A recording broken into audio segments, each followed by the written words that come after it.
Bonjour, mon nom est Christian Godefroy et ceci est une vidéo pour ceux qui s'intéressent aux secrets du marketing éditeur internet. Alors, à moins que vous ne soyez dans une cave depuis plusieurs semaines ou plusieurs mois, vous avez entendu parler de la crise. La crise, le crash, la chute des bourses, la dépression, peut-être même la dévaluation. Alors, quelle est l'origine de cette crise ? Eh bien, la première chose, c'est que les gouvernements sont complices des banques. Pendant toutes ces dernières années, ils leur ont donné la possibilité de créer des monnaies fictives, d'augmenter la masse monétaire dans des proportions qui sont extrêmement déraisonnables. Bien évidemment, cela les arrangeait puisque ça permettait de créer une expansion factice. Et on voit bien donc aujourd'hui, je suis sûr que vous le sentez, que les gouvernements sont au chevet des banques parce qu'ils sont extrêmement liés avec les banques et sont complices. En fait, ils ont autorisé les banques à créer de l'argent qui n'est pas véritablement de l'argent. L'argent n'a pas disparu, il n'y a pas des milliards qui ont disparu. Ce qui a disparu, c'est l'idée qu'on se fait de l'argent. C'est une valeur fictive. Ce qui a disparu, c'est tous ces montages financiers qui ne reposaient sur rien, en tout cas pas sur de la valeur. En effet, on a en quelque sorte déconnecté la monnaie de l'étalon or, et aujourd'hui, on peut créer, changer les taux, faire tout ce qu'on veut avec la monnaie. Il n'y a plus de contrôle, ça ne repose plus sur quelque chose de concret et de solide. Et même l'or lui-même, les cours de l'or sont manipulés par les grands banquiers et par les gouvernements. Alors on pourrait dire que on vient de découvrir que le roi est nu. Un enfant a dit « Oh, le roi est nu » et tout le monde se rend compte brutalement que les banques ne sont pas les grandes prêtresses qu'on croyait et que tout cet argent fictif qui a été créé ces dernières années ne reposait en fait sur rien. Cela me rappelle une affaire qu'il y avait eu dans le Sentier dont vous avez peut-être entendu parler. Des centaines d'entrepreneurs émettaient des traites qu'ils mettaient à l'escompte. Donc la banque leur prêtait l'argent équivalent. Ils remboursaient cette dette avec la dette de quelqu'un d'autre qui leur émettait une traite. Et ainsi de suite, il y avait comme ça une centaine de personnes qui se repassaient des dettes les uns les autres. Eh bien, les banques ont fait exactement la même chose. Et à un moment, si quelqu'un dit que le roi est nu, tout s'écroule. Eh bien, il y a peut-être un problème de fond. C'est que on consomme, quelquefois pour des choses qui sont franchement inutiles, alors que le bonheur ne provient pas de l'argent. L'argent peut contribuer au bonheur, bien sûr, mais l'argent n'est pas le bonheur.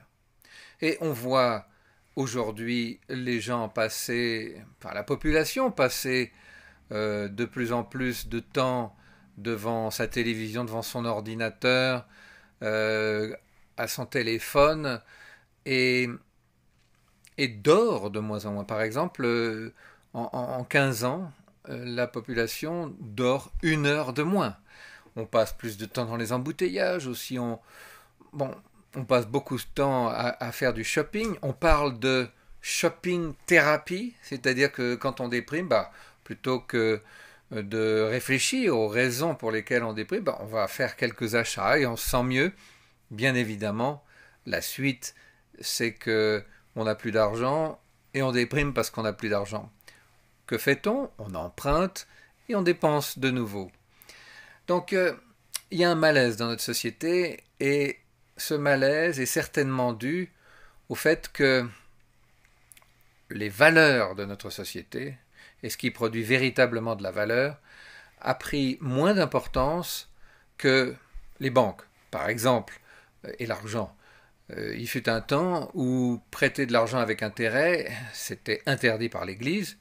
C'est considéré d'ailleurs dans la plupart des religions comme quelque chose de scandaleux, un péché mortel. Eh bien aujourd'hui, on emprunte. On emprunte, on prête, on touche des intérêts. Il faut savoir qu'il y a des gens qui créent de la valeur, il y a des industriels, il y a des gens qui rendent des services, il y a des gens qui vendent de l'information. Tout ça, c'est de la valeur. Et d'un autre côté, vous avez des gens qui profitent de ces biens et de ces services et qui créent une valeur fictive. Ce sont les banquiers. En quelque sorte, une guerre entre les banques et les gens qui sont dans le monde réel. Alors, la bonne nouvelle, c'est que le réel est en train de remporter la victoire sur le fictif. Alors vous allez me dire, tout ça est bien philosophique, mais en quoi est-ce que c'est une opportunité pour moi? Car c'est une opportunité. En fait, dans tous les grands changements, dans toutes les grandes révolutions, les fortunes ont changé de main. Il s'est créé de nouvelles fortunes. Et c'est une opportunité, mais à certaines conditions. Alors la première chose, c'est qu'il faut être un créateur de valeur. C'est-à-dire qu'il faut que ce que vous offrez vaille plus que l'argent que vous demandez en retour. Et ça n'était pas le cas des banques. Ensuite, c'est une opportunité formidable parce que les prix vont baisser. Il n'y a pas que le pétrole. Bon, là, on peut dire, par exemple, que c'est extraordinaire que si peu de gens s'intéressent au prix du pétrole. Le pétrole était à plus de 150 $, il est descendu en dessous de 100 $. C'est très important pour le développement du monde occidental, mais ça n'a pas l'air d'être si positif que ça pour les commentateurs. Bon, le pétrole va baisser, mais bien sûr, les prix des publicités vont baisser. Les prix de l'immobilier, de la plupart des biens vont baisser. Et surtout, il va y avoir du chômage.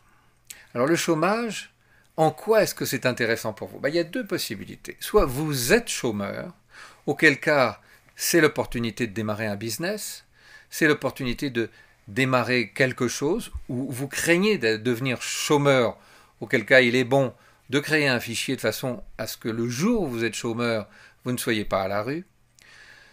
Mais quand on développe une entreprise, l'entreprise se nourrit de collaborateurs. Et les collaborateurs de valeur, il n'y en avait pas tellement jusqu'à présent. Ils étaient tous employés. Dès qu'il y a du chômage, il devient beaucoup plus facile de s'entourer de collaborateurs de valeur et il devient beaucoup plus facile de les payer. C'est donc une opportunité fantastique pour quelqu'un qui est dans les affaires. C'est en plus le meilleur moment pour investir. Il y a eu une étude qui a été faite sur la Grande Dépression de 29 et sur d'autres dépressions où on s'est rendu compte que les entreprises qui continuent à investir dans la publicité, par exemple, pendant les périodes de dépression, prennent de l'avance sur les autres et après la dépression, gardent cette avance. Alors que les entreprises qui ne dépensent pas, qui épargnent, qui font très attention, qui font le gros dos, eh bien, perdent de l'avance et continuent après la crise à avoir cette perte par rapport aux autres.